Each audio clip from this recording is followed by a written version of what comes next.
it feel to be here at Dirty Boxing? It's pretty cool. It's surreal. I've never been to Miami before, so it's kind of cool. I like it. I like the environment.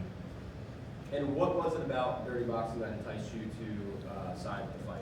Oh, the striking, like the striking only. I've been taken down on like the last couple recent fights. Like guys, once they feel my power, tend to try to start shooting. So, not having that on the table is like sounds pretty fun and freeing. You know, it's less things to worry about, less weapons. And you're fighting a legend, as they would say. What are your thoughts on that? And because in my opinion, you're not a normal fight.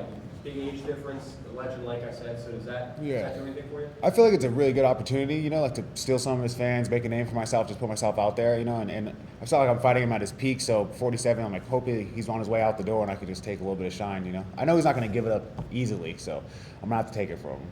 And 17-year age difference is pretty wild. What are your thoughts on that? Like, sometimes you watch older guys fight and they just don't have chin anymore. Are you expecting that at all? I'm hoping. Yeah, I'm hoping that his chin went. Hopefully that's the first thing. I know power is the last thing to go. So I'm gonna be watching out. I know it's gonna be dangerous, probably starting early, really explosive. But besides that, I'm not really worried about anything. I'm just gonna stay behind the jab, you know.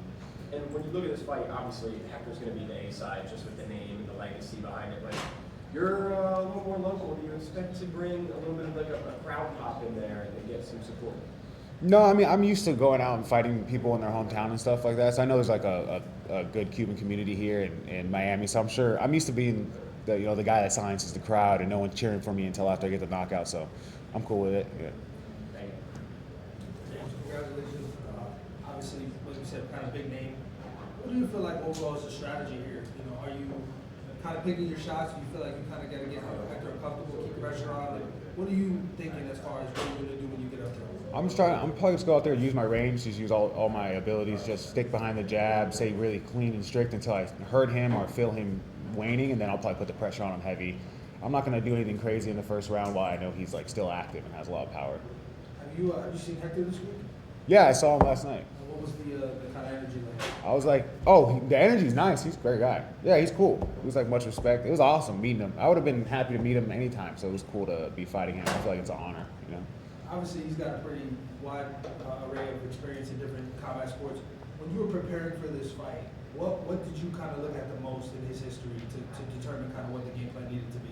Yeah, like a lot more of his recent fights, just so I want to see what he's doing. You know, like what you do most recently is probably what you're going to be predicting in the fight. And he has a lot of like bare knuckle fights that are strictly boxing, so it was good to watch those. And a couple I saw a boxing fight in Octagon with him and a taller opponent. So I usually try to look at the opponents they're fighting. If that opponent fights like me or looks like me, you know, has the same stance, I'm going to be looking at those fights because that's how he handles guys that are like me.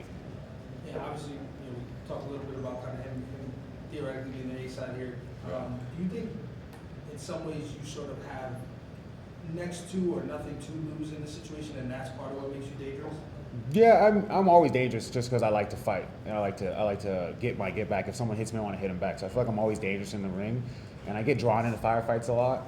But with this one, I definitely don't have anything to lose. I'm just happy to get out there. I'm happy to get this experience. I wanted to get in the cage, and when they gave me the Hector Lombard's name, I was excited. I was like, this is cool. It's a great opportunity, you know. So I don't feel like there's anything to lose. Really, I'm just gonna get in there, mix it up, and see if I can compete with a guy at his level, you know.